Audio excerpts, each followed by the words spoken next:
Stories Podcast, your number one show for everything guitar.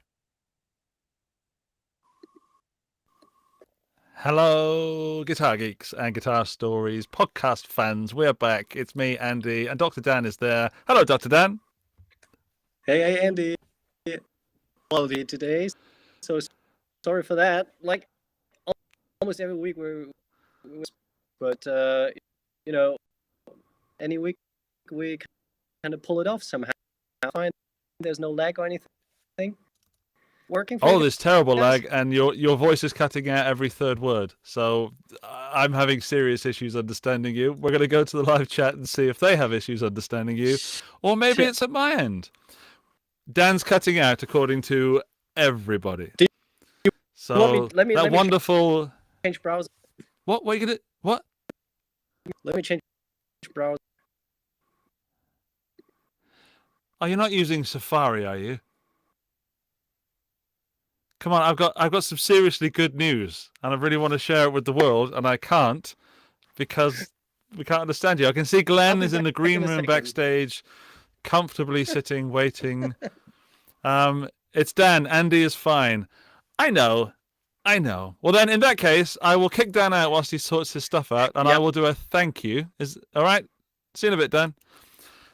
Poo Ninja says, are you using Netscape Navigator? I haven't heard of that for a long time. Before we go anywhere near the show tonight with the wonderful Glenn Fricker, who is in the green room waiting, I want to say thank yous to Studio Michiel, because he sent me a Boss DS1. Even though I have 14 Boss DS1s, I did not have this version 4. And now I do. He saw one somewhere in Spain, I'm guessing on Reverb or something. And because I did the shootout, he sent me one. Absolutely unnecessary, but very much appreciated. So, Michiel, thank you very much. Dan is writing to me that he's sorting himself out. And my audio's clipping. Goodness, it's all going on the place. I've got some huge news, which is both huge and maybe... I don't know. I was going to say it's not irrelevant. I was going to be British. It's extremely important. Recently, there was a poll on Music Radar for the best online guitar personalities. And Ola Englund won. He came first, but I came 5th in the world. And I think that's nuts. So for everyone that voted for me, thank you very much. I've just realised that we've got Glenn here and he wasn't in the poll, so I probably shouldn't have said that. Okay, I'll tell you what, screw it. I'm going to bring Glenn in. Glenn, is it okay to bring you in right now whilst we wait for Dan? Why not? Wow, hello, Glenn. Good for you, dude. Congratulations. That's cool. Wow. Thanks very much. Yeah. I'm not a guitar personality per se. It's much more like, more well-rounded studio stuff and whatnot. So there we go. Exactly, and I suck at mixing, so I need to watch your channel more. Mine's much more focused towards the whole recording end of the guitar spectrum kind of thing, as opposed to just straight up guitar knowledge and whatnot. But I will say that I did manage to piss off the entire guitar community this morning, so I'm really happy about that. I haven't watched that video. I've been working all day, and then I came straight to the stream, and I saw that you have a video entitled something like "Upsetting the Guitar Community," and I can't wait to watch it. So please don't spoil it. All I can say is, 3 weeks it. ago, I did something called the Vintage Guitar Tone Challenge, and so I basically had everyone comment on some blind tests. And all I can say is watch the fucking follow-up video because there's a lot of salt in those comments. I'm going to watch it after this show, and I recommend everybody else does. Tone snobs have been how should we say, stomped into the ground. That's good. That's good. It's like basically, guitar players listen with their eyes, and I have definitive proof of it.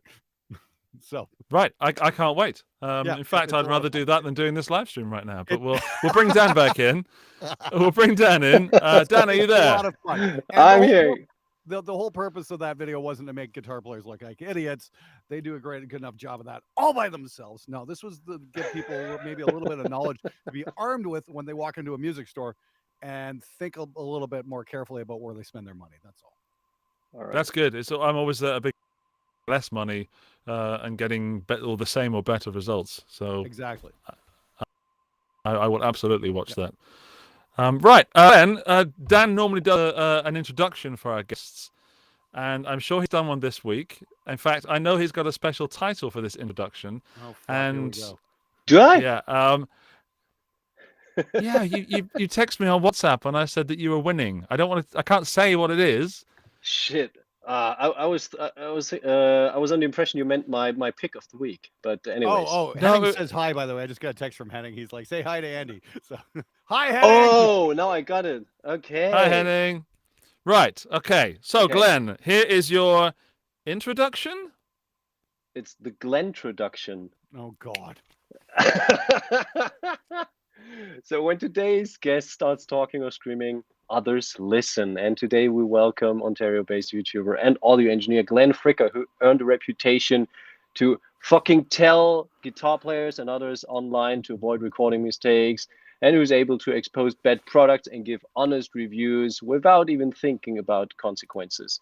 And while others still try to figure out the best way to play their solo, Glenn early on understood that a major part of the money in the studio is earned on the other side of the glass at the mixing desk. And with all of his experience throughout the years, he has created one of the most remarkable audio engineering channels that is entertaining thousands of people every week. And we're super happy for episode 87 to welcome him on the show. And I'm sorry to be late, but super glad to have you, Glenn. Welcome to the show. Thank you very much. Yeah, it's like, well, I do appreciate that. I certainly don't read that kind of appreciation in the comments. That's for sure. That starts out with something along the lines of "you motherfucker." Oh yeah, warning out at the start of this, but it was probably going to be quite obvious. There's going to be some effing night. Yeah, that's for sure. Hopefully. Yeah. I normally keep my language quite clean because I think my mum's Okay. watching, but you never know. So, Mum, apologies to Andy's straight mom. ahead. Sorry. No, you don't have to apologize. You be yourself. You do you. All right. Wonderful. But yeah, she watches all the time, and she knows all the other YouTubers' channels, which is kind of weird. She's probably a Glenn Fricker fan. Yeah. Hey, it's Mahil. How's it going, Mahil?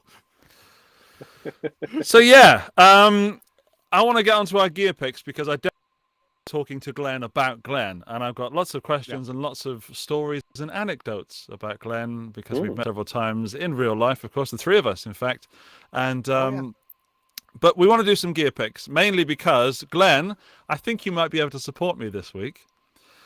How would you feel if a person that worked for us consistently picked Ibanez products as their gear picks of the week? Consistently.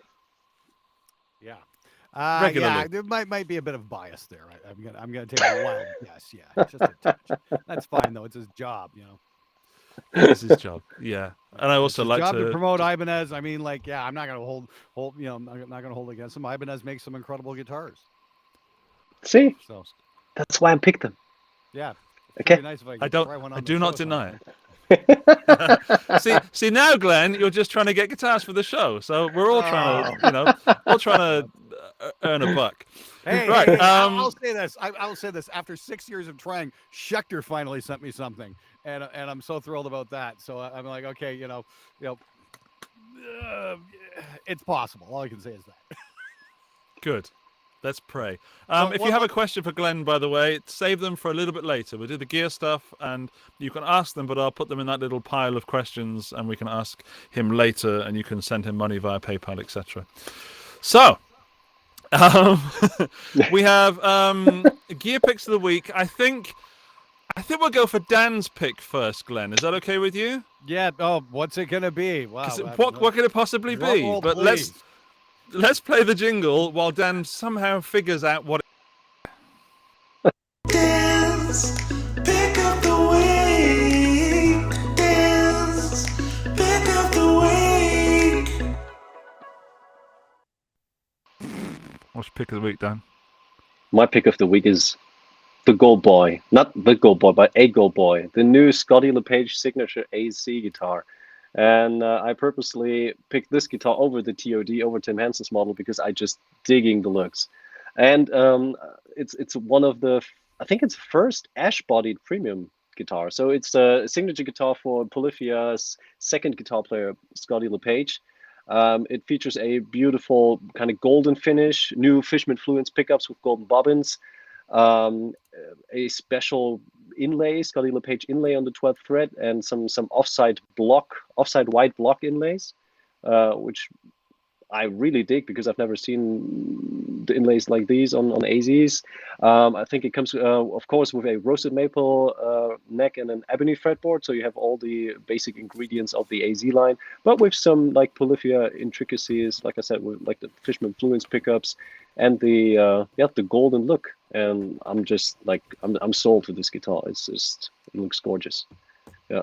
And this came out together with Tim's signature guitar, the TOD10, but my vote goes for Scotty. And I actually did an Instagram survey the other day where people had to pick either between the TOD10 and the Chris 10.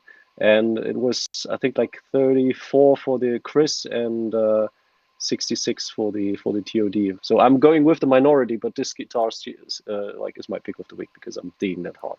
So it looks great. I'm pretty sure it sounds tight as well. How do you chaps like it? Strong pick? So? I think. Silence! There's never been silence ever in a response to a pick. I'm just not gonna sit there and go, ooh, Polyphia. It's just not my bag, man, at all. It's like, here's the thing. You actually brought the Polyphia guys to TGU number 2. Yeah. And I got introduced to them as, hey, this is this guy and this guy. Nobody bothered to tell me what band they were from, so I didn't recognize them. And I'm like, I could have had them on the show. And I'm like, I checked them out. And I'm like, wow, you guys can really play guitar. Holy fuck. But, it's like, again, it's just not my bag. You know what I mean? So it's like, yeah sure. If that's your thing, cool. I'm pretty sure you can play something else than just Polyphia tunes on that guitar. So I'm sure you can. Yeah, it's basically, it looks like an evolved Strat with humbuckers, and I mean, like, sure, why not? It looks cool. It's totally not my thing at all. All right. I don't like the finish. I don't like the hardware. I don't even like the pick guard. Glenn demystifying my pick of the week. It's amazing. Yeah, it's like a super Strat in gold. Not my cup of tea. Not there you mine go. at all. But it is. Hey, if you're the super Strats, great. That's great. That's wonderful. Let's see what the chat is saying. Some people are just writing the word Ibanez. Okay, seems like Dan has got some money going out somewhere. I don't. To be honest, Sarang, that's a nice comment. This is a fair comment from Sarang. Hi, Sarang. He says, well, to be honest, I would.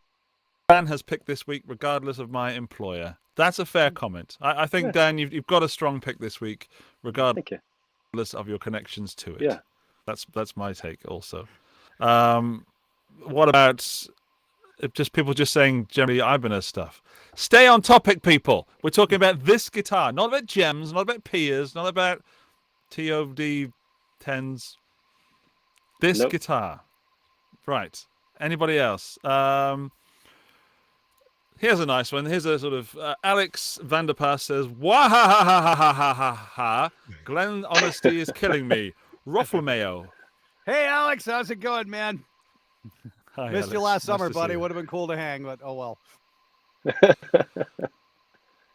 Right, Dan, I think you have a strong pick. I think it's a good guitar. You know I love the AZs. They are some of the finest guitars in the world. I can understand why Glenn doesn't like the finish. It's a little bit washed out for me. I like a stronger gold when I have my golds. I like gold. I do like gold, but I like a stronger gold. Okay. What are the pickups? The Fishman Fluence. These are new, yeah. They previously went with DiMarzio, and now they switched to Fishman, and both boys have their signature sets. So this is Fishman Fluence set. I don't know what the voicing is about. Like, I really would have to check that out. So these are pretty new, but active pickups, El Nico based. Got to see how they sound. If they are specifically voiced for that type of music, with some sort of distortion and the rest pretty clean. Or if they can go all the way. I don't know.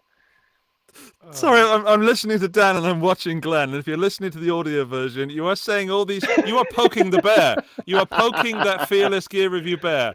If they're voiced for this genre of music. Are they only voiced for rock songs or math rock? No, that would be childish to say, but there are, you can definitely tell a difference between a ceramic bass pickup that's super, overwide. Shit, you can't. You can, of course. No, you can't. You can't Bullshit. with That's you can't absolute fucking bullshit. with Bullshit, gain all the way up. bullshit. Fucking prove it.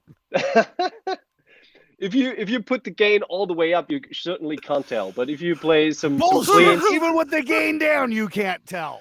you can. Come on.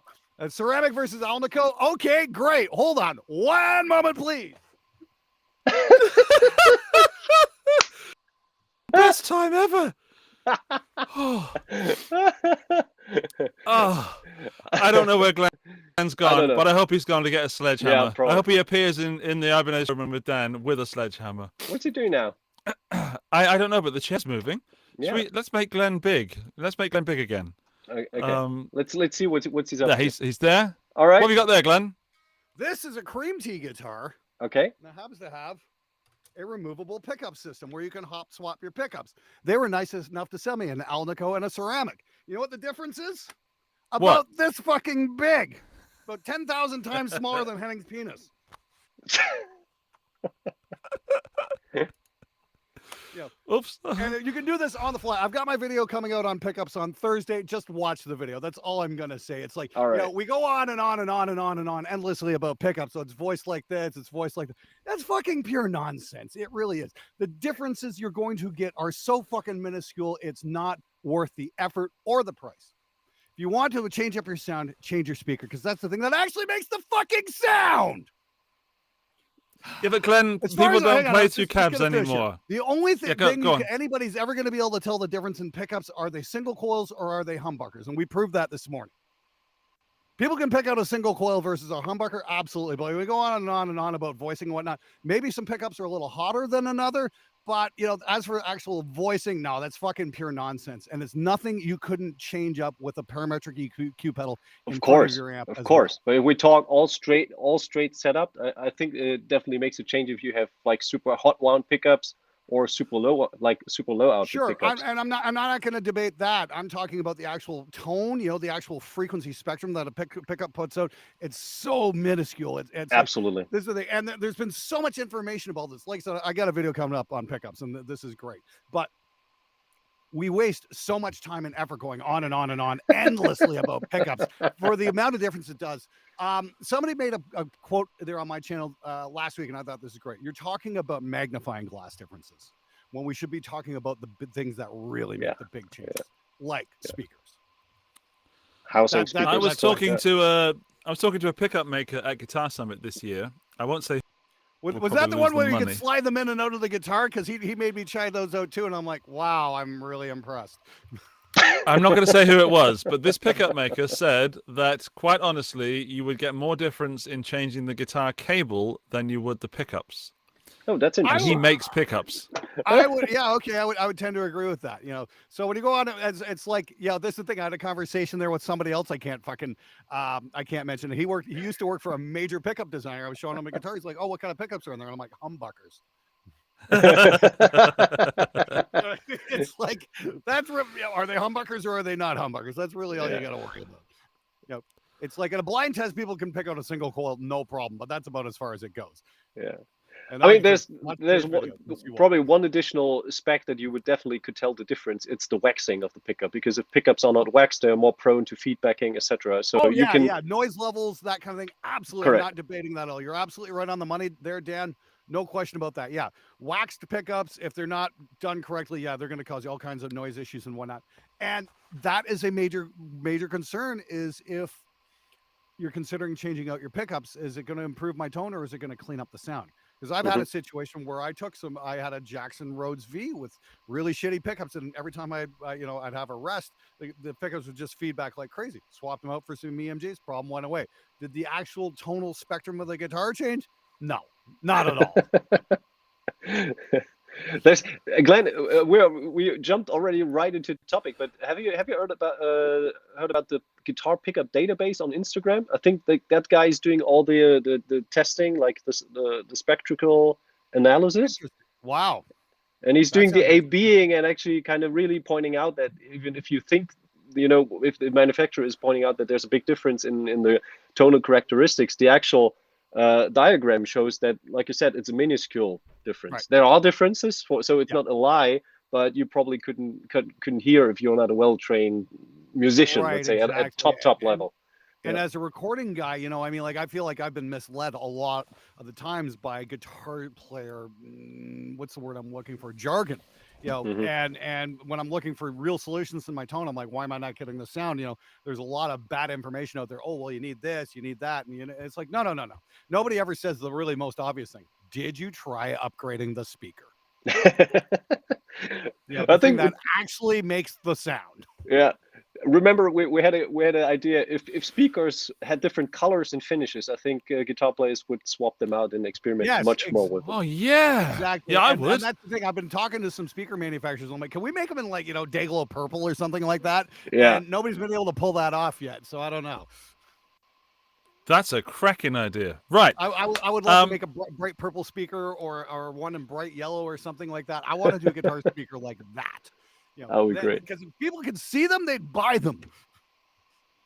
Definitely. Yeah. Right, let's go back to our gear picks, because for the first time ever, I actually feel sorry for Dan in the gear pick. No need I to feel do so. a little bit of pity. It's Yeah, still a all I gotta say is guitar. if you it still fuckers out there plays call me well. a shill.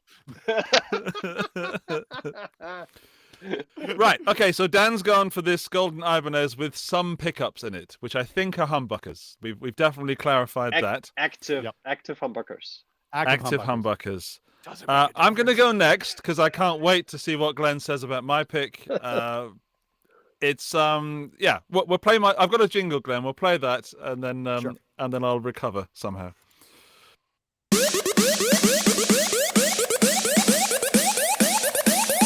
Andy's pick of the week.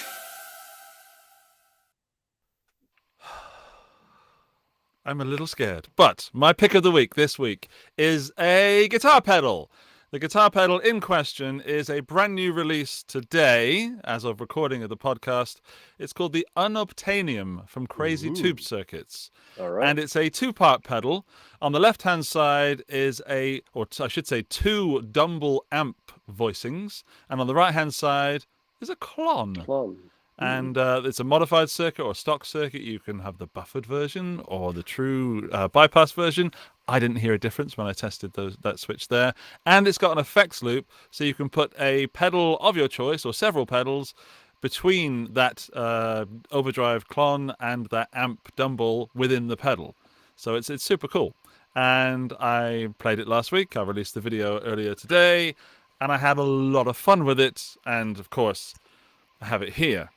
289 euros. Not cheap, but it doesn't sound cheap. I've never played a Dumble, and I've never played a clon, the real ones.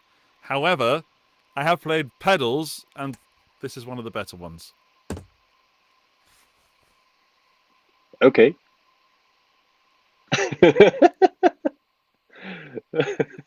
Oh, I'm sorry. Wow, that's amazing. Brilliant, I win. Right, let's move on. So you tried to clumble or Dumbledon? What do you think? Does either side excel compared to the other one? I don't know. It just sounds. I put it to the Fender Deluxe Reverb, and without it, it sounded dull and boring. Okay. And it's not a pedal you can hide behind either. Like you got these sort of, I don't know, these what would you call them? High gain chainsaw sort of pedals. You know those things. You can hide behind. idea what you're talking about, There Andy. we go, Glenn. Thank you. You can hide behind heavy gain and fuzz. This one, it just brings out all your little finger movements, and I had to really be careful with my playing, which was interesting as a player. But I really enjoyed the pedal. I can't say. I can say that it's better than the cheap versions of the Dumble stuff and the clon stuff I've played. because of the noise floor and things like that. You know that when you turn the gain up, you have less noise and things like that. And it's got a remote switch as well, which I didn't really use, to be honest. But you can switch between the 2 amps with a remote switch that you plug in on the side. All right. I really dig it, and I think some people are going to love it, and some people it's just not for some people. And then I put a fuzz in the effects loop, and that sounded glorious. I want to just make a note here. You know, I was at where was I at? I was at Blackbird Studio in Nashville there. You know, just before COVID, and I was working with Warren Hewitt on a project there, and he was doing his master class, and I was just kind of hanging out and helping out and that kind of stuff, and it was a lot of fun. You know, and next door actually there were some guys experimenting and working out some pedals to some very high end amps, and one of them happened to be a Dumble. So I had a chance to plug into a Dumble and try it out. And it was like, are you guys fucking serious? You're paying this kind of money for this? Really? What the fuck is wrong with you people? What's the big deal? I don't get it. It's like, yeah, okay. It sounds like a guitar. Great. It's like, it's nothing to wet yourself over. Jeez. What speaker was it? I don't even remember at this point. And which pickups? Humbuckers. I agree with you, Glenn. I don't think an amp can be like $200,000. I think that's just silly. I understand it as a history piece and the fact that they'll never be built again, but you do not need to spend $200,000 to get that sound. That's just ridiculous. I would agree. But then, you know, it is just a pedal, but it did make my guitar playing session fun. And I got tones that were definitely, and it sat lovely in the mix. Like, as I said earlier, Glenn, my mixing skills are very limited. This, I didn't even have to EQ the guitar. It was just done, you know? Well, great. And then that's what you want. If it's going to get you, if it's going to do the job and get you there quicker, absolutely do it. You know? Yeah. So, and this, you know, I was going to say, Adam Neely, you remember TGU there a couple of years ago? He was asking the question, do we need expensive gear versus cheap gear, that kind of stuff. Were you there at that one? Did he ask you that question? Yeah. Well, he interviewed me for that one too and cut my part out of the video, and I'm because all I said is, look. Yeah, I'm not in the video either. Yeah, because I didn't give him an answer he liked. But the point was, it's like expensive gear will get you there faster. All right. And so that's fair. The stability in a lot of ways, expensive gear will get you to their goal faster. It's like you can make cheap gear work a lot of the time, but the expensive stuff will just do it quicker. It'll get you to your goal where you want to go. I mean, like, this is like whether or not it comes to working with, let's say, stay in the context of, say, making up drums. Like cheap mics you can make work, but expensive ones you'll have to spend a lot less time messing around with to get them to sound good. Mm-hmm. Fair comment. So about that pedal there, if it's getting you to your goal faster, great. The less time you have to spend messing around, the same thing. Same thing with my camera gear. And lights and that kind of thing, just doing the YouTube show, spending the money on the good lights, believe me, that's going to save you a lot of grief in post. Same with, I finally upgraded to some Sony cameras and they've got this amazing autofocus system. Do you have any idea how much that sped up my workflow here in the studio? Because I don't have to sit there and manually focus the cameras every time I turn them on. It's just turn them on and get shooting, get to work. It's just that, spending the extra money in that case makes a lot. Yeah, I'm using Panasonic Lumixes, so you'll know that I'm on I a have GH5 to. right now. So yes, I sure. All right, dude. I've worked with one for years and years and years, dude. Seriously, grab one of the new Sonys. It will change your life, and you can spend more time with your family instead of messing around with your camera. Nailed it, Glenn. In fact, conversely, I'm on a Sony right now, and it is, I can do anything, and it doesn't freak out at all. Dan, any thoughts on the pedal? Because Glenn seemed to be quite fine with it. Interesting. I'm really not in the market at the moment for a pedal, but I like the idea of combining those two. So you have something at hand where you can just fiddle around a little bit with both, let's say, interpretations of good guitar tone. Would have to check it out myself because it's highly subjective, and I would be interested to hear how it sounds through a boogie. And the matching cabinet, because it's also part of the equation. And I like my Lone Star, and this amp usually takes on pedals pretty well, and if it works well with it, it could be a interesting always on pedal. Like you said, if it makes the tone more interesting, why not? Feel free to borrow it sometime. Yeah. Or yeah, even good. buy it. Or even burn it. Glenn, Let- what is your gear pick of the week, sir? Well, it was going to be that new Harley Benton V I just reviewed. That guitar was a lot of fun, but it took so much extra work and messing around for that. I mean, like they should basically Harley Benton should just start including fret files with their guitars. Here, you can fit it, sell it as a DIY kit. Here, you can finish this yourself, kind of thing.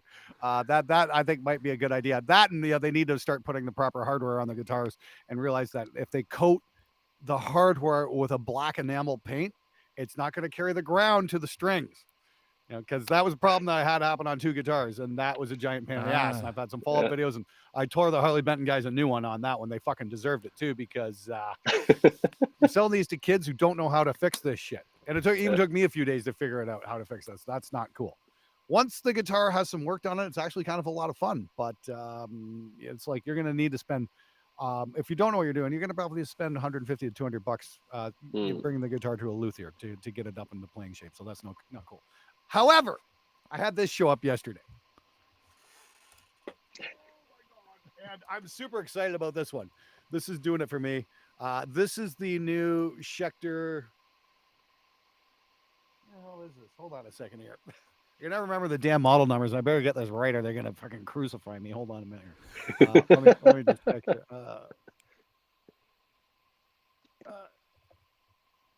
Yeah. Hold on one sec. And let's see here.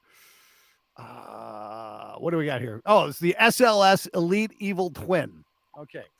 Yeah, it just rolls off the tongue. So this is the Schecter SLS Elite Evil Twin. This is 24 frets. They got Roman numerals down the fretboard, so the guitar players don't get confused about where they are. Big help there.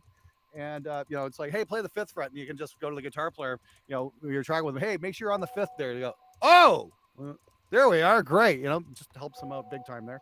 And I got to say, I'm really impressed with the fit and finish. The guitar just came absolutely flawless right out of the box. There's like no marks, no scuffs, no in-system damage to speak of.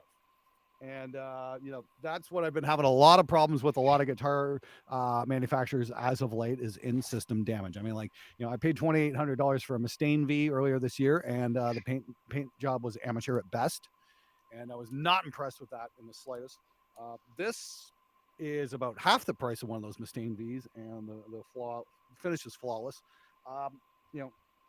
Tune-o-matic bridge. It's got a compensated nut, and it's got locking tuners, so that's great. The guitar plays wonderful. The fretwork is beautiful. It's got about the biggest frets I've ever seen in my life. And I was going to say, I like to play low string pinch harmonics, and this really grabs the notes, and you can play them with a lot less effort, like on the low string or on the second, third, fourth fret, and just nail the squeals like almost every single time. This guitar is really easy to play with that kind of expression. It's got humbucking it's got active humbuckers, so it does take a 9-volt. And I will say this: I did a little experiment just before we got in here, actually, and I was checking it out with a couple other guitars using the same strings, the same scale length, and same amp settings, all that kind of stuff. And I will say this: I've got a Solar that sounded a little bit fatter. And it was very slightly until you do the fish. These got Fishmans in it, so they got the 2 voicings, so you can pull it out. And I'm not sure if it's an actual, they're hitting the coils differently, or it's an actual little, parametric EQ circuit in there. I'm gonna take a wild guess that it might actually be a parametric EQ that they're doing. And it's just a slight thing. Again, it's all just about magnifying glass differences in tone. So it does sound a little bit fatter with it pulled out. And it will switch to single coil mode too, which is really cool. You can pull that, and you got single coils, and that you will hear a difference because single coils definitely have a massive tonal difference. Everybody could pick that out in a blind test, no problem. But when you start getting into the minutia of the tones, it's really not that big of a deal. And although I got to say the guitar plays brilliantly, it sits really well. It's nicely balanced. I'm really gonna like this guitar, having it on the show. I can't wait to demo it. I'm going to be shooting this over the next couple of days. I can't wait to get it on here and putting it in a regular rotation because Schecter built a monster. One of my absolute favorite studio machines ever was my 2007 Schecter C1 Hellraiser. That's wound up on a lot of client records, mainly because of tuning stability. It doesn't have an Evertune or anything like that, but the thing stays in tune, and you can change tunings very simply and not have to worry about the neck doing, scary things and whatnot. I've never actually even had to set that guitar up since I brought it home. Since 2007, it's just rock solid. So I'm hoping this continues in that tradition. So there we go. That's my pick of the week. Pretty damn cool guitar, not stupidly expensive, and plays really nice. And we'll see how it turns out. So there we go. That's a solid pick. So we've got two guitars. Dan, what was the price of the AZ that you talked about earlier? That's $14.99 in the States, and I think $7.50 in Europe. $17.50. $17.50. Wow. Yeah. I think Glenn's, yours is about $1,400. Is that right? Let me just triple check that. One moment. I'm so sorry about that. I should have had that information ready to go. No worries. The pedal that I chose, the Unobtainium, is coming in at €280. And Glenn's the SLS. Schecter V. I'm sorry. Go ahead. Sorry, please. Oh, the SLS is $13.99. So $13.99. So two guitars of similar prices and a pedal, which should be nowhere near the price of the guitars. Glenn, what we do, which you'll enjoy this, we play a game called Buy, Borrow, or Burn. Okay. And in this hypothetical situation, you have enough money to do whatever you want, and you have the resources available to you, such as fire. And you can buy, you have to buy something, borrow something, which you then have to give back, and you have to burn something out of these three gear picks. Okay. So do you understand the concept? It's fairly simple. Yes. We somehow manage to screw it up every week, but we'll try and get it this week. Before we do that, we have a quick sponsorship slot, so you can all think about which things you will buy, borrow, or burn. And don't turn your nose up at a sponsorship slot, Glenn. No. I was just taking care of something. It's all good. Yeah. Right. We'll do our sponsorship slot, Glenn. We'll take you out for this, so you don't have to, I don't laugh too hard. Don't do it. Well, I'll get you in trouble with sponsors. I'm not sure if you will. Let's find out. Dan, we have been sponsored by Guitar Auctions for the past, for quite a while. And 6, 7, 8 weeks. I don't know. Yeah, we've been building up to tomorrow. Tomorrow is actually the auction where they'll be live online showing you the guitars, not just the guitars, the amps, the memorabilia, the pedals, all the kinds of stuff that they'll be auctioning off tomorrow as of the live show. So that's the 7th, and also, I was going to say Uber tomorrow, the day after tomorrow. Uber Morgan. The day after tomorrow, the 8th. And that's the main pedally day. I want to show you some stuff that I found, because I found some really cool stuff. Okay. But bidding is open now. So if you want to bid on something, you can bid now. It's live. I wouldn't recommend you do, because of sniping and things like that. But you could if you wanted to. Anyway, I found this amp. It's a 1970s Selmer all-purpose 30 combo guitar amplifier. It's working, but it's not original stock. And they've estimated it's going to go for £150 to £250. And it looks super cool. I don't know this amp. I have no idea, but it looks amazing. And if someone walks into my studio and saw that, they definitely want to play through it just to see what it was like. It also belonged to the guitar player from The Delinquents, which is a band in Bristol, which is near where I'm from. And it's estimated to go for between £150 and £250, which I think is quite reasonable. Yeah. So looks amazing. Looks amazing. And with the history backing up the amp, it's even more cool. And as Glenn said, we play with our eyes. We buy with our eyes. So if I was stood near that amp and plugged into it, I would think that I would sound good. I'm pretty sure it smells amazing as well. It probably just oozes history, right? Yeah. All the clubs. If Gene Winston's guitar player used that amp, that's probably seen a lot of stages. Yeah. Is that guitar is that auctions, tube amp? go over them. Go and check them out. I don't know if it's a tube amp. I don't care. It doesn't matter, does it? Cool. Okay. It looks good. Uber tomorrow. It looks great. Uber tomorrow.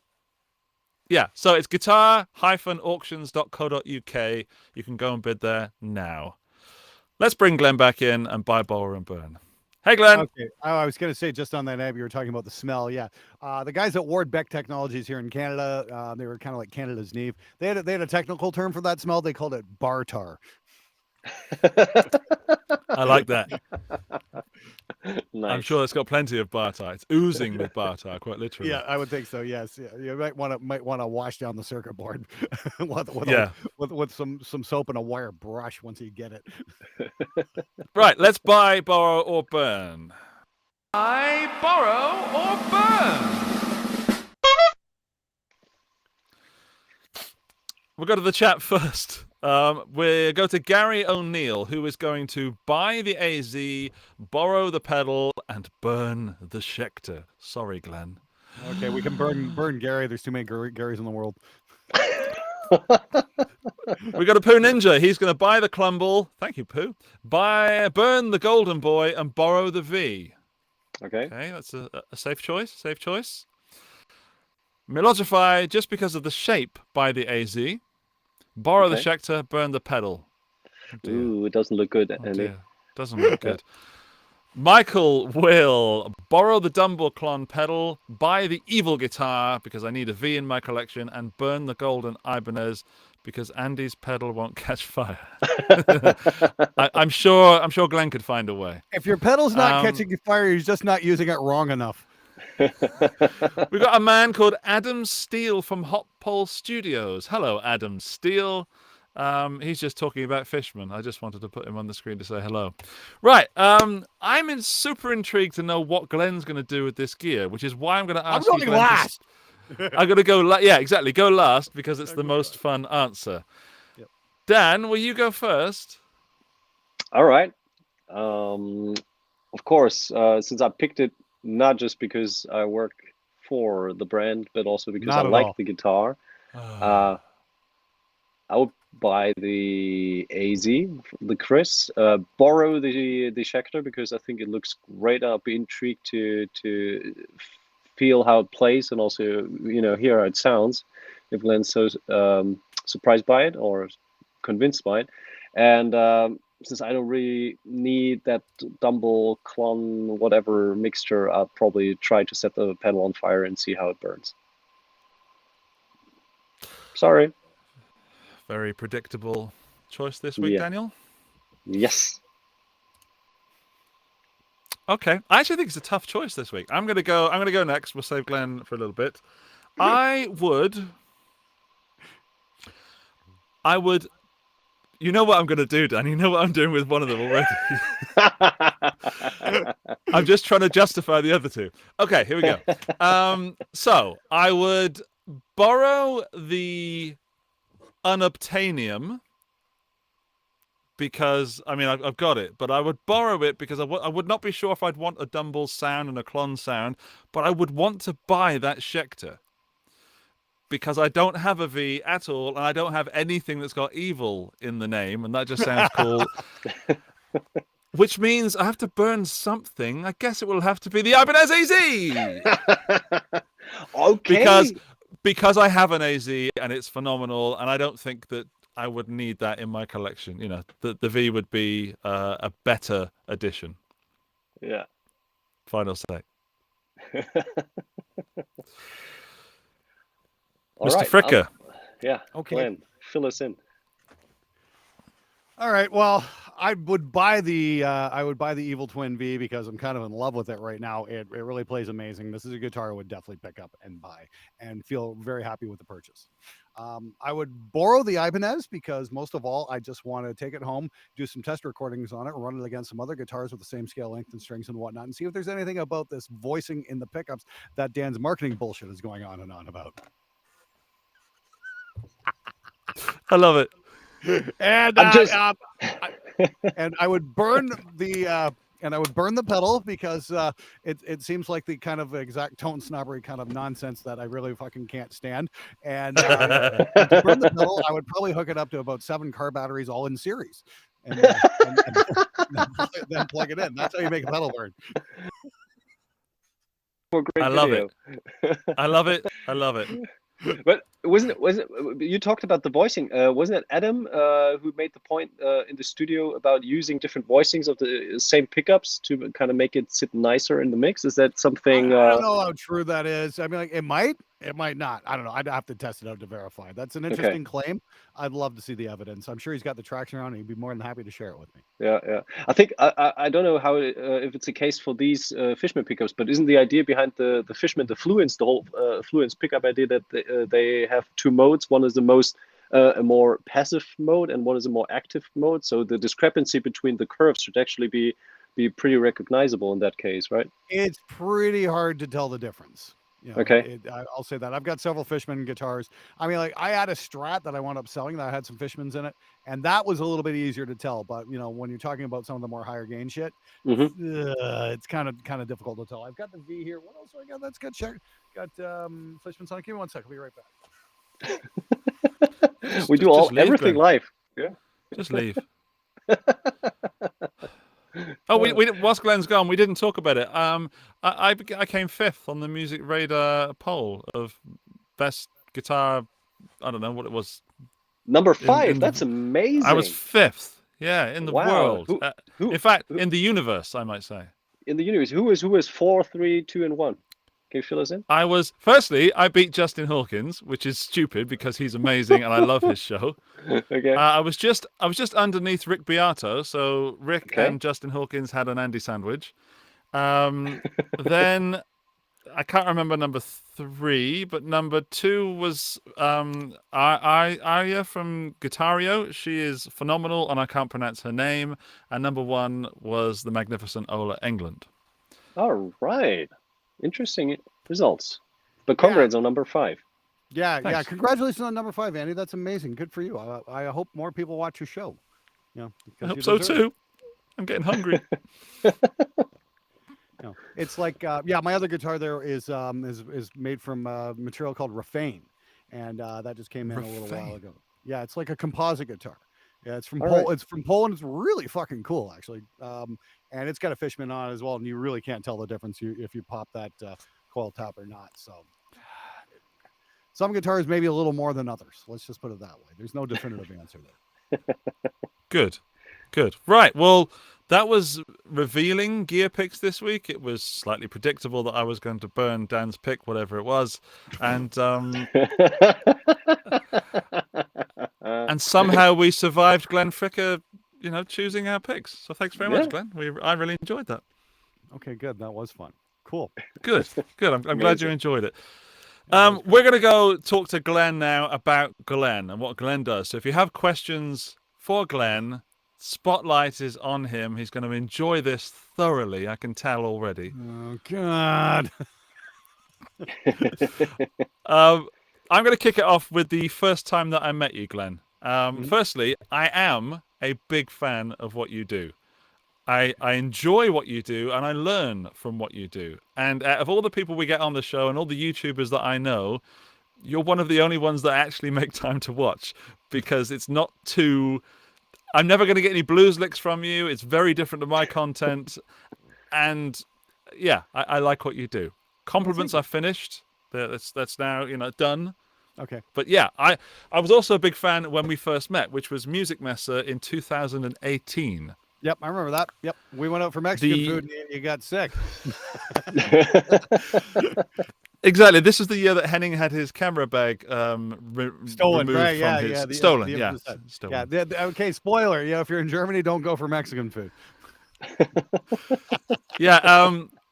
But what people might not know is that we did go for Mexican food, and I was super sick. And I remember stumbling through the streets of Germany, trying to find my way back to my Airbnb. And I was staying with a family as well. And they thought I was probably under the influence of something, but it was purely just Mexican food and Music Messa. And what people might not know about Glenn is that not so long ago, you asked me if I genuinely was ill that night, or if you'd offended me and upset me, and I'd left because I didn't like the company. Yeah. And as I said back then, I was truly ill, and nothing you said or did was an issue. But the fact that you remembered that, and the fact that you cared, says a I lot care. about who you are as a person. Well, Yeah, of it's course just- you care. I but remember we were kind of we some didn't people even don't. get the entrees. We were just like sharing a plate of nachos. I was wondering if you're getting grossed out by that or something like that. And Hell I'm no. like, was it my manners? Oh fuck, I'm so sorry. Yeah, but there we go. Well, I'm sorry you were feeling bad that night. That kind of sucked because it was a pretty good meal actually. Yeah, I managed to get one beer down me and some kind of food, I think. But then you had to pay for me because I just ran out of the restaurant. Which I did pay you back via some live stream at some point. Yeah, it's all good. It's whatever. It's no big deal, man. It's just like I I said. finally I'm ticked sorry off you're my feeling list. bad. That was an interesting week, and that was yeah, I remember that as the year music mess had died. Oh yeah. That was awful. Sucked. It was so bad. At least there was some cool pro audio stuff, but the guitar section was terrible. But I mean, like, the pro audio section was halfway decent. There were a couple cool vendors and stuff like that. There was some good gear there. It was much bigger than the guitar section was. So Yeah, you know, that's kind of cool. And this is the thing at those trade shows, I'm always kind of fighting with half my friends. I'm like, they're like, oh, let's go check this out. Let's go check this out. Well, fuck that. I want to go see look at the mics and preamps and shit. Yeah, because I'm a studio guy. Understood. You know, guitar stuff's good, but I love the studio gear. Yeah. right. If If we we may, we'll Yeah. Go ahead. we got No, a if question we- from the chat. Oh, come on. Yeah. Do it. We'll go to a question from the chat, from Sarang, which is a two-parter, and there's a lot of text. So, question for Glenn. I've always loved how perfect your articulation and voice modulation is. My theatre nerd grandpa would have loved to have watched your show because you talk exactly the way he said any presenter should. Did you ever have any training in this regard, or is it just as you are? Lol. Wow. Ooh. Well, I don't know if it's training per se, just a lot of practice. You know, it's like this thing. I do this every single day. This is my job now, and you know, it started out kind of as a dream back in 2014. Now I've been doing it, you know, full time for the last 3 years. It's been magnificent. It does take a lot of practice. It takes a lot to come out of your shell. I mean, like I was just thinking about this the other day. You know, this is the thing. I was terribly shy as a child. Terribly shy and very, very unsure of myself. And I mean, like, I remember this, you know, even like going to a video arcade in 1982, 83, you know, during the Pac-Man rage and all that, being very, very, very shy, even about what video games I would put my quarters into, you know what I mean? I'd sit there and watch and see which one would be the quote unquote best value for my money. Spoiler, none of them were, but you know, but I mean, what could I actually play? What was I actually, you know, tough enough to try, that kind of thing. So yeah, it definitely was a lot of practice. I think a lot of it came out of dealing with musicians in the studio. You know, that was the thing. I did that for 20 years. You know, well, I did that for about 15 years, maybe 10. How many years did I do it? A while. I did it for quite a while before I started doing YouTube. But it does take a lot of practice. I mean, like my earliest videos were all scripted, and I started doing more and more stuff off the cuff as the show evolved, and I just found because I could do stuff faster that way. I still do the occasional scripted video. They're a lot of fun because I can sit there and write my jokes better.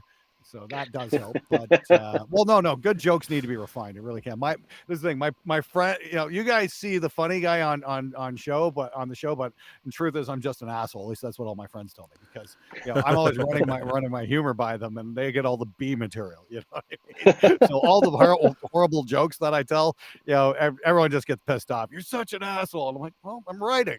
You know, it's like you gotta find out what works and what doesn't work, and not all the jokes you write are gonna land.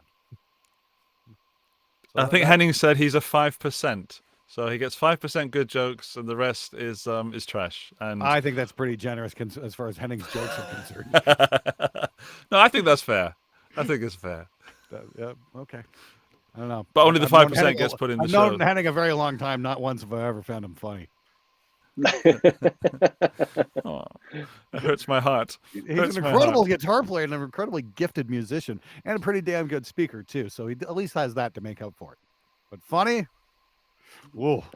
All right. I think there's a question from Gary O'Neill, who's asking. We have a super chat. Yeah. And he's asking, what speaker is the best all-rounder, or should we have different per genre? If I get another Zilla, I'd like something different than V30 plus Neo Cream. Yeah, Celestian EVH. That is the 60s voiced greenback. Is the G12M EVH. That's probably going to be your best all-arounder. It sounds great on everything because that's where the guitar sound came from. I mean, like the earliest cabinets were all set with the G12Ms. And I went to Celestian this summer and I did a video with them and it was great. It's going to be coming out in January. So the G12, the G in G12 stands for general purpose. So it's a general purpose speaker, medium weight magnet. The difference between the G12M and the G12H is the magnet weight, G12H being the heavyweight. But this is what the guitar players originally started playing on were the G12Ms because they're the general purpose speaker, because they're a full spectrum range speaker. They're not just voice for the mid range. Yes, that is the greenback, Michael McFall. Absolutely. And this is the sound that rock and roll grew up on, were the G12Ms. Those were the most popular of them. And the only reason they wound up being popular is because that's what Jim Marshall could find that was cheap, and that he could put in the speaker. That's how the sound evolved. It's just how it happened that way. So if you're looking for a great all-rounder that does great on metal, does great on rock, does great on blues, yeah, that's the one right there, the G12 EVH, because the new G12Ms are voiced a little bit differently because they've changed things up a little bit. These ones, they worked with Eddie Van Halen to get that more mid-60s kind of sound going on that they used to have, because the speakers have changed over the years. Most notably, the vintage 30s have really changed over the years. The new ones that they're putting out sound a lot closer to the older ones, and they sound amazing. So there we go.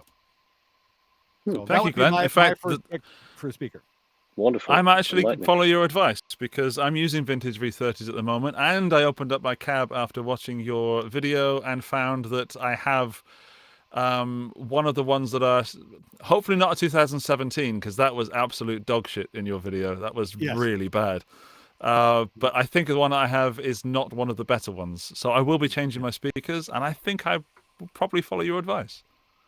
Yeah, the G12Ms are incredible. They really are. And, if you're looking for something really unique, you can pair it with like a hempback, but I don't know if the hempbacks have hit release yet. I know they've had some production issues and whatnot. I've actually got a couple of the original models. They actually have the serial numbers handwritten on them. And it's like, that's one of those things, like you can have those when you pry them from my cold dead hands, because I know those are going to be because, that's just the thing. I was going to say, and if you have the scratch, if you have the money, go find some 70s Celestian blackbacks. Okay. For some stupid reason, they're not worth as much as the greenbacks from that era. And there's absolutely no difference other than the plastic cap that they used on the magnet. What happened was Celestian just ran out of the green plastic caps. They had some black ones kicking around. So they're like, okay, we'll put them on here. Same speaker. I picked up a pair from 1977 and it took me about 30 minutes to dial in Van Halen one tone with them. Seriously. Wow. With one Soldano, that's it. And I just pulled up the record because I was playing it like, this sounds kind of familiar. 157 Soldano, just a little tweak on the EQ, done. There we go. You can watch my video on it, and it was the closest I've ever got. And it's hilarious, just watching guitar players' eyes glaze over when you play this. Like, you mean it's not? No, it's not. This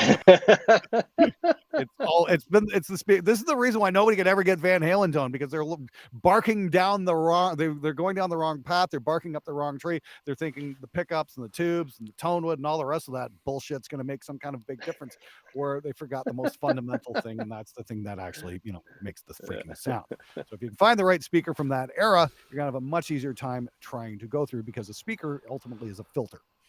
And how that is a very, very complex filter, and everything you do to your guitar sound is governed by that filter. Everything you do, every boost and cut you make on the EQ, every pedal you put in, everything is controlled by that filter. The speaker is like gravity to human beings on earth. We're governed by it. We don't even notice it. This happens all the time. We don't think about it. It's the same thing with guitar players and speakers. Everything you do is governed by that speaker. I'm embarrassed to say it took me a long time to realize that. Thankfully, years ago, but I was a long way into my playing career before I realized that maybe I should try looking at the speakers and the cabs that I was playing through, rather than buying another head or another guitar. Mm-hmm. So, I was going to say, now I've got something insane like 12 4x12s in here, and I've got no space to live in at all anymore. I need a bigger studio. You and me both, brother. We've got a question from Pooh Ninja, and he's got a question about your work. How much music production does Glenn do versus YouTube, hour-wise? Oh, these days I'm mostly doing YouTube. I mean, like I get a lot of I get a lot of requests from bands, and then I give them a price quote, and then usually they vanish. Because musicians are cheap. It's like and this is the thing. It's kind of it's a trade-off. I got a couple things coming up. I know I got a project coming up in spring. I did something earlier this year as well. So I can. The thing is, I'm at a point in my career where I can be really choosy about the bands I work with. So most bands just aren't working at a level where they can get stuff done in the studio quickly enough. And so my hourly rate is not cheap because I need to do YouTube. I've got sponsored projects to do, that sort of thing, and this is my main living. So it's like, if a band's going to come in and take up a huge slot of time, they'd better be able to afford it, and that means they have to be extremely well prepared to come in. A couple bands can do it, most can't. So there's that. So yes, I will produce bands when I get a chance, because it's still a lot of fun, but you better bring your A game, because otherwise it's going to get expensive real quick. Sounds really scary, but absolutely on point. Glenn, I found you, my first experience with you was through Stupid Musician texts, which I still enjoy to this day. And I have been, I recognize some of the texts, if that makes sense. And it's so clear that musicians are troubled people. They just can't seem to function. And I think that what you did was, I think you actually kind of fixed musicians to a certain extent. People were probably far too embarrassed to be, oh, that sounds just like what that guy on YouTube is saying. And I know that some people I was working with changed the way they worked because they didn't want to be the subject of a Stupid Musician text or be likened to that. But okay, fair enough. My world with you came sort of like, I want to say full circle. I was watching a Netflix documentary on Autotune.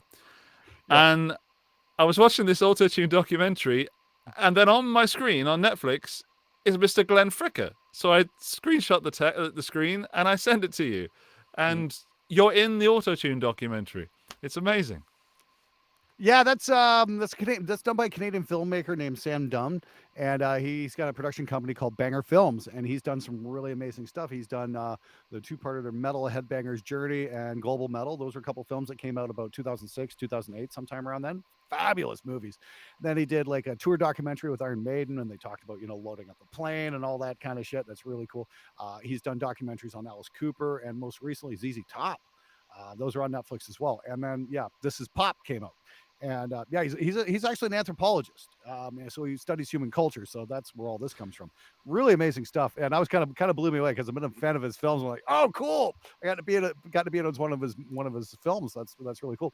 What really blew me away is I'm like right in between, like right after Neil deGrasse Tyson. I'm like, wow, that was the coolest part. It wasn't the fact I was in the film. It was like I got to be like come in like right after a guy I really respect. So that was pretty wicked. And I was just really happy to be part of that. Hopefully I'll get to be on Sam's show at some point. He's got Banger Films YouTube channel as well, and he talks a lot about metal and that kind of stuff, and they do some shows and whatnot. Love to do something on that at some point. I think that'd be really cool. But I would definitely recommend a lot. If you like rock documentaries, that kind of thing, I'd really recommend checking out a few of his other films, especially Metal Headbanger's Journey. I thought that was really cool. Interesting. Yeah, and then Global Metal is really wild too, because he goes to all these different countries. He goes to Brazil and China, and the Middle East. And he goes checks out all these bands from all these different cultures and whatnot. And the main driving factor is all these kids just love cranking their amps up and pissing off their parents. That's what it's all about. Glenn, I'll be super interested to hear what is the guitar or the production that you like the most throughout the whole, like your whole musical career. Like, what's your like reference when it's all about good rock and roll, good guitar tone? I don't have I've got a couple references. I don't have, it's not just down to one, that's for sure, but I can name off the top of my head Heartwork by Carcass. That guitar sound was legendary. We're actually going to do a video where we try and build a replica of the cabinet they used, because it was actually two Marshall cabs with the backs off and then duct taped together. And, wow. So they got this massive guitar sound. So I'm going to try replicating that on the show and see if we can pull that off.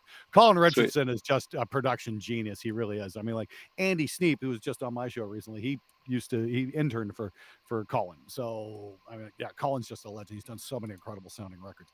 But that Carcass Heartwork, that's one. let me see other amazing guitar sounds. Corrosion and Conformity Blind. That was lightning in a bottle, that record. They only ever made one record that sounded like that. And it was absolutely incredible, done by a producer named John Custer. I don't know how the hell they got that guitar sound, but it was glorious. And it was the heaviest thing I've ever heard. And let's see here. Yeah, a lot of Andy Sneap stuff sounds incredible too. Like, this Godless Endeavor by Nevermore, that kind of stuff. Jeff Loomis, again, just a great just a great guitar player. What's my other reference tone? Oh, of course, yes. In Flames, Clayman. Very unique, super heavy tone on that record as well. Frederick Nordstrom, huge influence on my overall production methods and whatnot. Super cool dude. Hope to have him on the show at some point too, because I think that would be super cool. And when you say that, those albums had influence on your production routine, how do you get the info? How they worked on that? Do you reach out to the engineers? Or, Okay, well, this is the thing. We back 2005, there was the Andy Sneap forum, and a lot of the guys who hung out on the Andy Sneap forum in those days, from about 2005 to about 2008, all have careers in metal production these days. Okay? All right, okay. You'll recognize a bunch of their names, like Joey Sturgis and Adam Nolly Get Good and Misha Mansour and Lasso Lammer. All those guys were all learning. We all hung out on this forum. We all traded ideas and knowledge and that kind of stuff. And it was the most helpful thing ever. Like, most of the net forums are, just, glorified mudslinging matches. This was really unique because everybody was trying to get better. So everybody helped each other out. We'd throw mixes up and we'd bounce them off each other. Hey, what do you guys think? What we should do here? What we should do here? And, the whole insulting, personal attacks thing was just not tolerated during that time. It wasn't until Joey had a hit with Devil Wears Prada that the forum went to shit. But it was really great there for a couple of years while we're all still in the learning phase. And if you go on that forum, it's still there. There's a thread called That Clayman Tone, and or That Clayman Sound that I wrote, and I was asking, hey, does anybody have any knowledge of this? And the thing, got like 300,000 views or something insane like that on a forum post. And it's just, it's a mile long. There's probably 60, 70 pages on there now. And it was all about learning the mic technique Frederick knew. So I kind of mastered that technique, but I never ever got the sound right. And finally, I just out of the blue, I found Frederick on Facebook, and I'm like, dude, what the fuck is going on with this guitar sound? I sent him a little video. I'm like, look, I got the cabinet, I got the mics, I got this, I got that. What am I missing? He's like, well, we used a 5150 on 2 tracks. Well, we used a valve state on a couple of tracks too. I'm like, oh, there we go. That's that grinding sound I've been looking for. But it also comes down to, and again, it's all just like knowledge and learning. And it's also having the right speakers. That was one thing I was never able to get the sound for, because I bought the cabinet, but it had those shitty 2006 speakers in, which had this horrible top end. Because when Celestian shifted their production from England to China, the production quality did not go along with it. And it was only up until very recently that they've actually been able to make the vintage 30s like they used to make them. They say, oh, well, we've just increased the quality control. And I'm just, oh, come on, guys. Let's be honest here. You've been shitting out crap speakers for the last 15 years. Somebody finally flew over there and showed them how to make them correctly. That being said, the English speakers are pretty great. Like, I was going to say, if you're into the Creambacks, they've got the same lady working at the Celestian factory for the last 30 years. She still makes those speakers by hand, and she's got some skills. I got a great video of it. Like I said, it's coming out in January, and she really knows her stuff. She's really awesome, and she's a metalhead. She's literally got a bumper sticker at her workstation that says, "I'd rather be moshing." Cool. Fantastic. When did you visit Celestian? Was that after your? So it's before your V30 revelation, or yes, after? Yeah. Well, that's the thing. They said, the guys at Celestian are like, let me send you a couple of new vintage 30s, and I'm like, come on, really? They're like, trust me, these are great. And I'm like, okay. I opened them up, dropped them in, and like, yeah, they're fucking great. They're really great. Interestingly enough, somehow, when I did the second video there, when I shot them all out with all the frequency response graphs, I think I screwed up my good speaker one way or another. It just has never sounded as good. I might have actually warped the basket trying to get it into a cabinet that didn't have the proper space cut for it. Because, if it's like a speaker's tensioned almost like a drum head, and if you fuck with that, it's not going to sound the same. Speakers are very finicky things. Let's just put it that way. And so I actually decided to roll the dice, because one of the big questions that came up, and this is going to be a follow-up video coming up on my show in a few weeks. I rolled the dice, and a lot of people have asked, hey, well, if I order these, am I going to get the new ones? And they've been sending a lot of emails to Celestian, because I've been getting emails from Celestian they're like, yeah, thanks for that video, asshole. And Tolman's been getting questions, Amazon's been questions, and they've just been repeating the standard marketing line. Oh, we just increased the quality control. I'm like, well, if you do order the new ones, are you going to get the new ones? So I actually broke down, I bought a quartet from Sweetwater, and they're all from 2021, and they sound fucking incredible. They really do. I'm like, they're just as good as the 2022s. I would say they changed the dust cap somewhere around 2019, 2020, somewhere around there, because they went from the very dense dust cap to the more clear ones that you can see through. And if you check out the different models, you can definitely tell that. So the newer ones have the clear dust caps like the original ones from the 90s, and they sound fucking amazing. So I don't know what the deal is there, but yeah, 2021, 2022, the V30s are spectacular. So now getting that Clayman sound is a lot easier because I've got the right speaker and it does the thing it's supposed to do. So that's where that comes down to. So it's all a bunch of knowledge, but it's also a lot of trial and error and just finding out what it wants. But the big remaining thing, the big mystery, the one that really made it difficult for me, and why I was never able to achieve the sound I was looking for, was because the speaker was working against me, because it's, once again, it's that filter. All right. So there we go. Thanks, Glenn. Glenn, we're going to do another speaker, sponsorship slot.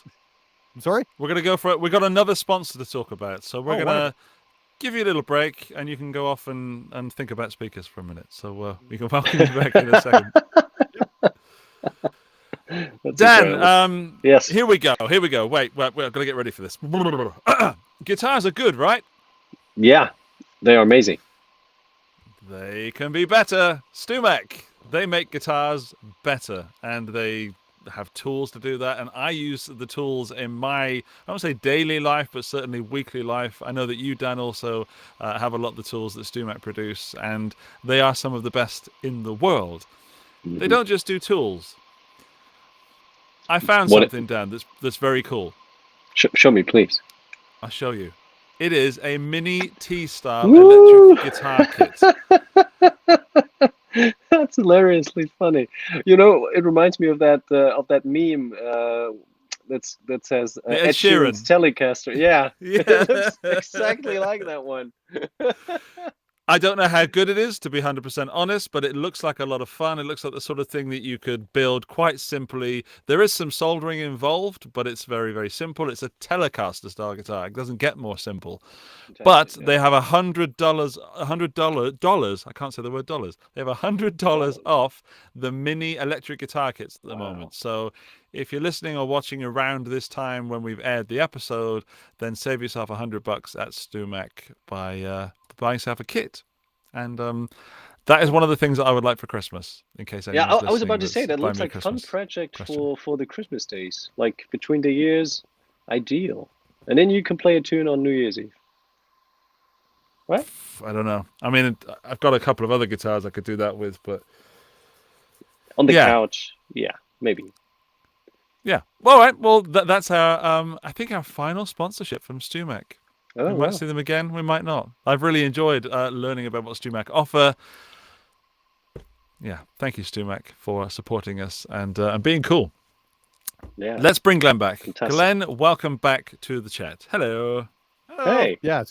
I would agree about the Stewmac thing. Great stuff. Yeah. It's pretty faultless. You need to fix your guitar. Yeah, that's where you should go to check your shit out. I mean, seriously. Glenn, just a follow-up question on the on my previous one. You are so enthusiastic. It's especially about speakers. It's absolutely contagious. Was that born out of the necessity to kind of find a certain tone, or were you always fascinated by the, let's say, overlooked effect that speakers have, and kind of started your quest there to kind of demystify and figure out what the specific specifications are and what speakers produce, what kind of tone? Let's see here. I was going to say, I'm just really enthusiastic about whatever I'm working on. You know what I mean? It's like 20 years ago when I was learning how to record drums, I got super enthusiastic about that. You know what I mean? It's like you kind of get to a certain point, like, okay, we got that figured out. What can we do now? And it's like, the whole guitar sound thing is like, well, again, it's the speaker thing, because it's like, I got an episode coming up on this, and it's like, it's hilarious. I read in the comments, some of these comments I get on the show, and it's like, sounds in the speakers, bah, ha, ha, ha, ha. And it's like the amount of information out there that's just dead wrong about what you should be looking at for a guitar tone. It's just mind blowing. I mean, like, I've got guys who like they're literally called blah blah, you know, Bob's Guitar Repair Channel, laughing at me because I said we should be looking at our speakers. I had a, you know, I remember I had a group come in the studio about 10 years ago, and the guitar player wanted to bring his rig, and I'm like, cool. He's like, well, I got this Marshall. I'm like, wonderful. And he's like, I want to bring my cabinet too. I'm like, great. What speakers in there? And he just laughed at me, and I'm like, he's like, what do you care about speakers for? And I'm like, because that's the really important part. No, it's not. It's because we're so convinced that everything else but the important thing is important. You know, again, we've all just been kind of, you know, led down this way because we like shiny things. It really comes down to speakers aren't shiny, so nobody pays attention to them. They're usually hidden behind grill cloths. They don't look cool, so we don't even think about it. I've got a great quote from a viewer who said something along the lines of, well, I don't give a shit about the speaker because you can't even see them anyway. It's like, do you realize, okay, these instruments make sound? Stop to think about that for a split second. It's like, it doesn't matter. We're worried about the sound. Worry about that. It's like, yes, you mentioned stupid musician text. I haven't done an episode of that in a couple of years because it's like it's kind of run its course. But I might be doing a new series called Stupid Guitar Player Text because wow, is there ever a lot of great quotes out there from guitar players? You know, like my personal favorite one. Again, this all comes back to I'm researching certain tones and how they're made, you know, and just trying to find some information on that can be really difficult. Like I'm like, okay, well, how about the head-field tone?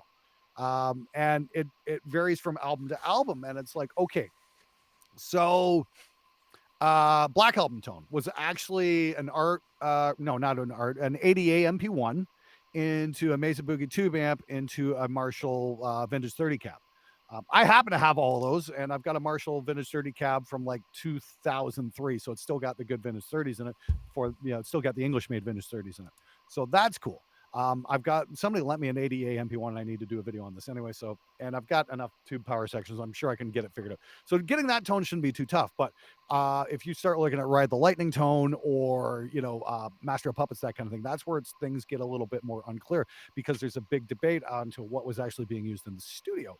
And then you start looking into, what speakers they were using. And it's like, there's just no information at all because nobody stops to think about it. But my favorite line, and I screenshotted this because one guy said something along the lines of, oh, well, 99% of the sound's in the hands anyway. So I'm just like, so you can just forget about it. And it's like, no, it's not. No. The sound is in the hands isn't really based on any kind of reality other than guitar players are frustrated that they can't get the sounds they're after. That's really what it comes down to. Well, I'll never get that sound. That's got to be in the hands. No, you just have the wrong speaker. Okay. Really what it comes down to. You got to get the right speaker from the right era.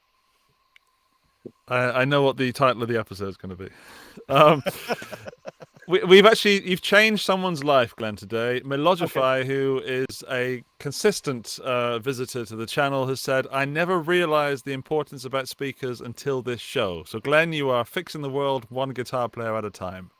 Well, all I can do is just do the experiments and do the work and then show my results. You know what I mean? And go, holy shit, we need to stop barking up the wrong trees and then start really thinking about what's actually, the sound is coming out of. I mean, I did the tube test there last year where we tried out a whole bunch of amps with different tubes and whatnot. And the differences were, pretty much, they pretty much canceled out. We could hear like some clicking, but we didn't hear massive frequency shifts when you start doing null tests. Like if you, mic up a guitar cabinet and then put a 57 on and then a 421 and then flip the phase, you're going to hear like a whistling kind of sound and whatnot. And that's the frequencies left over. That's what the frequency shift is. It's called a null test. It's a very simple way to tell differences from sound to sound to sound. So I thought, hey, let's have some fun here. Let's try out a bunch of different preamp tubes, a bunch of power amp tubes, and start doing null tests. And let's put it this way: most of the guitar community wanted to crucify me for that one because I'm like, guess what, guys? the tone is not shifting here. So all you guys are going on and on and on endlessly about this kind of tubes, that kind of tubes. Well, guess what? not based in any kind of measurable scientific reality, unfortunately. So and this thing, we get some clicking sounds, so that would tell me that the tubes are distorting at a slightly different rate. So are you going to, and there are differences in amplitude. Some tubes might be a little louder than the others, but here's the thing. If tubes start taking on these magical qualities that people think they have, then they can't have that label. A 12, then your 12AX7 is no longer a 12AX7. You know what I mean? It's like, it has to be within spec. And so, like I said, some tubes might be a little hotter, some tubes might be a little quieter, but that's about it. Are they going to revoice your amp? Absolutely not. So my suggestion would be, if you're into tubes and that kind of thing, you're wondering about changing out your tubes or buying new tubes, what tubes should I get? Well, if they're sitting in your amp and they work, leave them. You've got the perfect tubes that your amp needs. and Jim Lill will back me up on this one. Did you guys see the video he did on where sound comes from on a guitar amp? And yeah, he built, I've seen all his stuff. Breadboard amps. Yeah. And he's like, there's no real difference between tube distortion and pedal distortion. Yeah, you know what? He was right on the money. He was absolutely right on the money. He knocked it out of the park with that video. And some people thought, hey, what do you think about this? And I'm like, well, he's not disagreeing with anything I've said. So it's my conclusions are the same he's got. We just went about it in different methods. His video blew my mind. He took it much farther than I would have ever thought to do, especially, breadboarding an amp together to figure this out.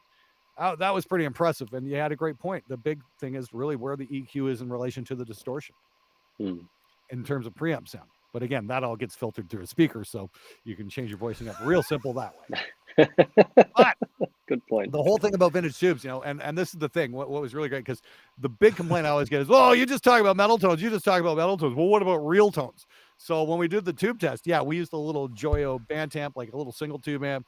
We used my 5150 for the preamp tubes. We used my dual rectifier for the power amp tube, 6L6 versus EL34. There blew my mind. There was no difference at all. Like none. Didn't matter how hard you drove the amp or anything. It just did not change the sound at all. That was pretty mind-blowing. And but for cleans, I borrowed my buddy's dad's 1958 Fender Pro, and we changed the tubes out that. And because hey, let's get one of the original Fenders for all the tone snobs out there, and we changed all the tubes around, and guess what? Not a damn thing. No noticeable difference. Other than amplitude, other than some tubes are a little louder than others. That's it. So now this all comes back on what's called the Fletcher Munson effect. Okay. You guys know what that is? No. Okay. All right. So human perception is flawed. So Fletcher Munson effect is this. Basically means when we hear something louder, we think it sounds better. Okay. So if you play something and then you play a slightly louder version of it, you're automatically going to think that the louder one sounds much more fuller and richer and that kind of thing, when there's no real difference in the sound. All there has been is the volume change. And this is something that screws up guitar players massively, because they don't think to make even volumes out and take a listen. So once you take those volume changes out and then start Fletcher Munson effect. Hey Ryan, how you doing? Hope you get sunburned, you fucking albino bastard. I hope you're enjoying the sun down there in San Diego, man. Anyway, miss you, dude. Anyway, yeah. So it's like when you actually even out the volume levels and start checking out the frequency responses and all that kind of thing, you don't hear any massive shift or whatnot. So my suggestion would be, don't waste your money on tubes. It's like, just get the ones that work, and you're good to go. What was the ultimate conclusion I had out of all this? I got lost in train of thought. Yeah. So basically, don't waste your money on tubes. Regarding your love for speakers and spreading the word of speakers, how do you come into IRs? Because I know guitar players love collecting IRs, and you'd think that by collecting IRs and trying so many, at some point, most guitar players should realize that the IR is making a huge difference on their sound, which is coming from the speaker. So how do you feel about that? Well, I think, I'm going to take the Douglas Adams approach to this one. It's like if guitar players actually, stop looking at themselves in the mirrors, their brains might start working. Sorry, I didn't hear what you said then. I was looking at myself in the camera. Yes, there you go. But that's the thing, though. Yeah, that's the thing. IRs are basically digital snapshots of speakers and mic combinations. You get massive differences in tone just by swapping them out. And it's like, I don't understand why some guys don't realize is like, hey, this is the part that actually, makes the real difference. Okay. I don't get it. I mean, like, I just did something for Tonex that's going to be coming out in a few weeks. I was very impressed with that system, by the way. And I did like 4 amp captures here. I did the angle, the soldano, the driftwood, and the rev, and I captured all 4. And it's all variations on a theme. It's all, one might be a little bassier than the other, that kind of thing, but it's all basically kind of sounds the same. It's only when you start changing out the speaker that you get the massive, gigantic differences in tone. Soldano might be a little, a little less bottom end kind of thing. The driftwood might be a little brighter, that kind of thing. Again, it's all just basically where the EQ is in relation to the distortion. And that's all. Still haven't tried Tonex. I need to get myself it's into very, that. very, very good. The interface is a little clunky. I've got some issues with a couple things, but when it comes to the actual amp captures, they're brilliant. They're really good. Kemper should be very fucking worried. Let's just put it that way. Okay. Interesting. Oh, wow. They're really good. Cool. Yeah, I would definitely recommend spending some time with it and playing with it. It's great. Glenn, we are going to finish in just a moment. Is there anything else about speakers you'd like to mention before we sign off? The great thing is, speakers aren't really that expensive. You know what I mean? You can. True. Yeah. This is the thing, for the price of a pedal, for less than the price of a pedal, you can go buy a new speaker and try it out. Like, a pedal's going to cost you $200 these days. So obviously some pedals going to be far cheaper than the other, but I mean, like, you can go pick up, a new speaker for $150, $175. One of the new vintage 30s is going to cost you $150. One of the greenbacks isn't, or one of the EVH, aren't going to be that expensive either. Warehouse Guitar Speakers has a whole slew of speakers. Like the Reapers are really cool as well. They've got kind of their own sound going on. I'm going to be doing some more work with some other companies and whatnot, because I want to check out all kinds of different speakers, because I think that's something that's really not explored very much in guitar culture, which is, again, just kind of boggles my mind. It's like, maybe we should be taking a big look at this. Like, there's some new speaker companies out. I think I saw one at NAMM this year. I still got to reach out to them and see if we can do something. But yeah, Warehouse makes some amazing stuff. Oh, one of my favorite speakers that come out in the last couple of years is the Hesu Demon. Those are absolutely amazing. They're made in Poland. They're freaking incredible. What are they called?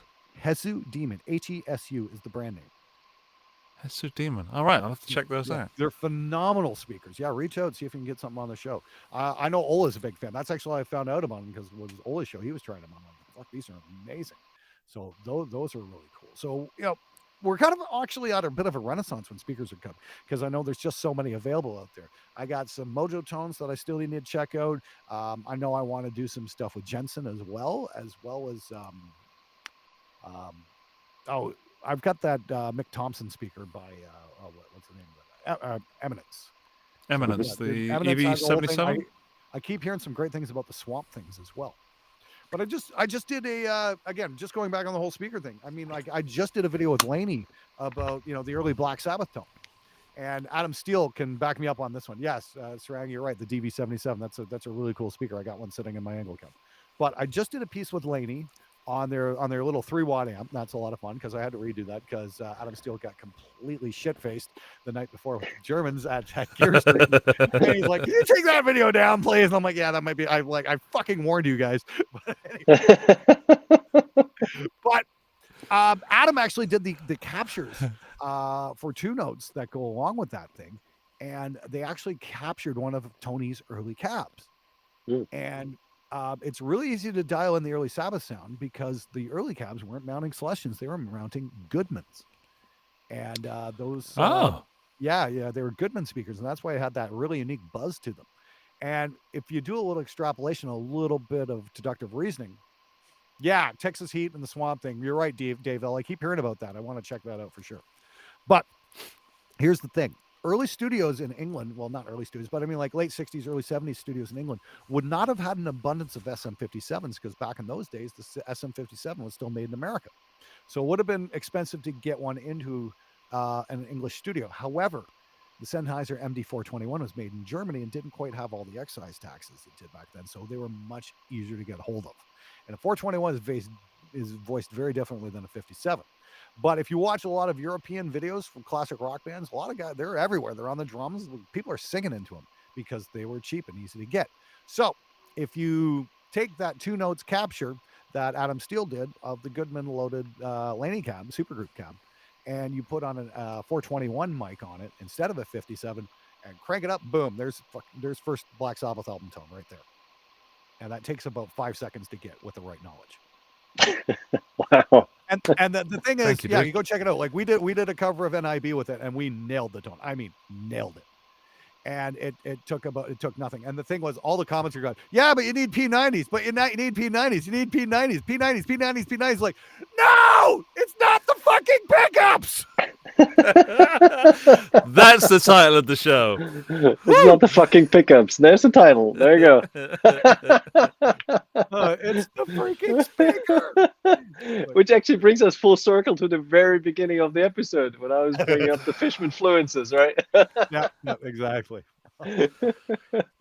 Glenn, thank you so much for your time, man. It is always a pleasure hanging out with you, and Pleasure's it's really, mine. really cool to finally get with the show. Thank you so much for having me. Thank you. Totally down to do this again at some time if you want. Wonderful. you, Thanks man. for schooling us in caps. Please, everyone who hasn't really touched base on the whole topic, check out your cabs, do some research. It can only improve if you know more about, what's going on behind the magic curtain.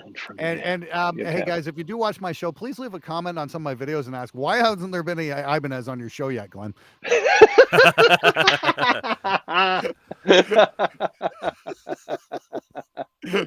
I absolutely love Ibanez. I really do. I would love to do something with you guys at some point. Anyway, thanks so much for having me, guys. This was really a lot of fun, and I'm looking forward to seeing you, Andy, in February. You are coming, are you not? We will see each other soon, Glenn. Okay, magnificent. Okay, you guys have yourselves a wonderful day, and Merry Christmas to you guys. Yeah, it is December, so we can actually say that Christmas is like 19 days away. Oh Yeah. shit, I better go shopping. Buy some new speakers, folks. Buy some new speakers, yeah. If I had my camera port, I'd show you the giant stack of speakers I got out in the other room. It's just all cabs and speakers. I have no space to do anything anymore. Fantastic. Be careful what you wish for. Okay, Yeah, thank you to exactly. everybody that's in the live chat for joining us this evening. If you're listening to the audio version, then be careful with what it is you're doing. We will be back next week. Bye, everybody. All right, take care, guys. Bye-bye. Thanks so much. See ya.